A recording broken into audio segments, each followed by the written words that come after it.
सोचिए, सिर्फ 40 सालों में एक तानाशाह ने एक पिछड़े से देश को एक न्यूक्लियर सुपर पावर में बदल दिया। ये हुआ कैसे? ठीक वैसे ही जैसे कोई लोहार तलवार बनाता है, आग, जबरदस्त दबाव और हाँ, टूटी हुई हड्डियों की कीमत पर। यह कहानी किसी एक्शन फिल्म से कम नहीं है। ये सिर्फ एक बयान नहीं था, एक चेतावनी थी। स्टालिन को साफ दिख रहा था कि सोवियत संघ पर कितना बड़ा खतरा मंडरा रहा था। और जानते हैं, उनकी ये भविष्यवाणी खतरनाक हद तक सच साबित हुई। ठीक 10 साल बाद हिटलर अपनी पूरी ताकत के साथ सीमा पर खड़ा था। देखिए, स्टालिन से पहले का रूस कैसा था। आप ऐसा समझिए कि वो एक बहुत बड़ा खेत था। लगभग 90% आबादी किसान थी और मॉडर्न टेक्नोलॉजी का तो दूर दूर तक कोई नामो निशान नहीं था। यूरोप के बाकी देशों के मुकाबले वो औद्योगिक तौर पर बहुत बहुत पीछे थे और इसी वजह से वो खुद को बेहद कमजोर महसूस कर रहे थे। अब जरा इस फर्क को समझिए। एक तरफ था सोवियत संघ, जो पूरी तरह से खेती पर निर्भर था, जहां कोई भारी उद्योग था ही नहीं। तो वहीं दूसरी तरफ था पश्चिम, जहां बड़ी बड़ी फैक्ट्रियां थीं, एडवांस टेक्नोलॉजी थी और ताकतवर सेनाएं थीं। स्टालिन के उस खतरनाक प्लान के पीछे यही डर और यही जल्दी थी। तो इस हालत को बदलने के लिए स्टालिन को 2 चीजें चाहिए थीं हर हाल में। पहली चीज पैसा, ताकि मशीनें खरीदी जा सकें, और दूसरी चीज मजदूर, जो उन फैक्ट्रियों में काम कर सकें। बस इन्हीं 2 जरूरतों ने उसकी पूरी की पूरी योजना को शक्ल दी। तो प्लान कुछ ऐसा था, और बड़ा सीधा साधा पर बेरहम। सबसे पहले सारे किसानों को जबरदस्ती सरकारी खेतों में काम करने पर लगाया गया। इससे सरकार को उनकी सारी की सारी फसल पर कब्जा करने का मौका मिल गया। फिर उस अनाज को विदेशों में बेचा गया ताकि पैसा आ सके, भले ही देश के लोग भूखे मर रहे हों। उस पैसे से खरीदी गई फैक्ट्रियां और स्टील और मजदूर कहां से आए? अरे, जो किसान भूखे मर रहे थे वो खुद ही काम की तलाश में शहरों की तरफ भागने लगे। और नतीजे हैरान कर देने वाले। कुछ ही सालों के अंदर सोवियत इंडस्ट्रियल आउटपुट में 300% की बढ़ोतरी हुई। सोचिए, एक ही पीढ़ी में जो देश लकड़ी के हल जला रहा था, वो अब न्यूक्लियर बम बनाने लगा था। यह कुछ ऐसा था जैसे कोई 20 साल में तांगे से उतरकर सीधे स्पेसशिप में बैठ जाए। अब इतनी तेजी से काम करवाने के लिए एक नया खौफनाक सिस्टम बनाया गया।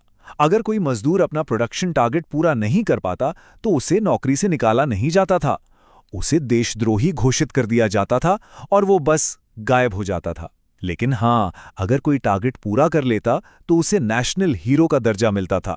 और फिर आया वो मोड़ जिसने स्टालिन की इस नई औद्योगिक मशीन को सबसे बड़े इम्तिहान में डाल दिया, दूसरा विश्व युद्ध।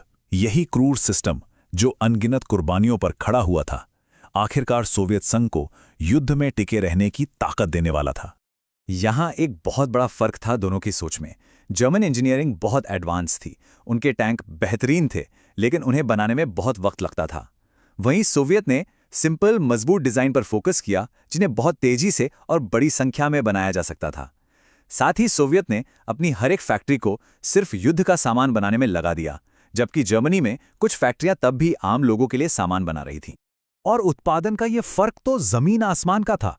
सोवियत यूनियन हर महीने 2000 टैंक बना सकता था। 2000! इसका सीधा सा मतलब यह था कि जब तक जर्मन सेना एक सोवियत टैंक को तबाह करती, तब तक सोवियत यूनियन 3 नए टैंक मैदान में उतार देता। प्रोडक्शन की इस रेस में उन्होंने जर्मनी को बहुत पीछे छोड़ दिया था। लेकिन इस औद्योगिक जीत की जो कीमत चुकाई गई, वो दिल दहला देने वाली थी।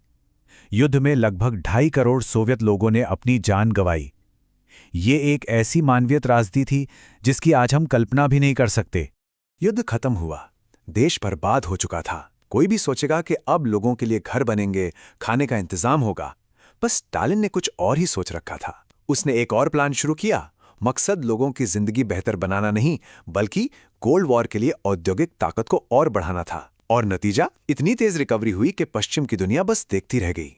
पर देखिए, ये जो इतना ताकतवर दिखने वाला सिस्टम था ना, इसकी बुनियाद में ही कुछ ऐसी गहरी दरारें थीं जिन्हें भरना नामुमकिन था, और यही दरारें आगे चलकर इसके गिरने का कारण बनी। इस सिस्टम की सबसे बड़ी और अजीब कमजोरी थी कोटा सिस्टम। अब ये क्या था? समझिए, मॉस्को में बैठे कुछ लोग ये तय करते थे कि देश की हर फैक्ट्री कितना सामान बनाएगी। मैनेजर का प्रमोशन, बोनस, सब कुछ इस बात पर निर्भर करता था कि वो उस टारगेट को पूरा करे, चाहे सामान की क्वालिटी कितनी भी खराब क्यों ना हो। इसकी बेवकूफ़ी का एक क्लासिक किस्सा है। मान लीजिए एक मैनेजर को कहा गया कि उसे 10 टन कील बनानी है, तो मैनेजर ने क्या किया? उसने बस कुछ बहुत बड़ी बड़ी 5-5 किलो की कीलें बना दी। वजन का कोटा तो पूरा हो गया, लेकिन उन कीलों का कोई क्या करता? नतीजा ये हुआ कि बाजार घटिया और बेकार सामान से भर गया। तो कुल मिलाकर दो बड़ी दिक्कतें थीं। पहली, मेहनत करने का कोई फायदा ही नहीं था। जब सैलरी फिक्स है, चीज़ों के दाम फिक्स हैं, तो कोई क्यों ज़्यादा मेहनत करेगा या कुछ नया सोचेगा। और दूसरी समस्या थी सामान की कमी। कम्युनिस्ट विचारधारा की वजह से चीज़ों के दाम बहुत कम रखे जाते थे, जिससे उनकी मांग हमेशा ज़्यादा रहती थी और दुकानें हमेशा खाली। तो सवाल यही उठता है, एक ऐसा सिस्टम जो आपको जीत तो दिला दे, आपको सुपर पावर भी बना दे, पर अंदर ही अंदर आपको खोखला करता जाए, वो भला कब तक टिक सकता था?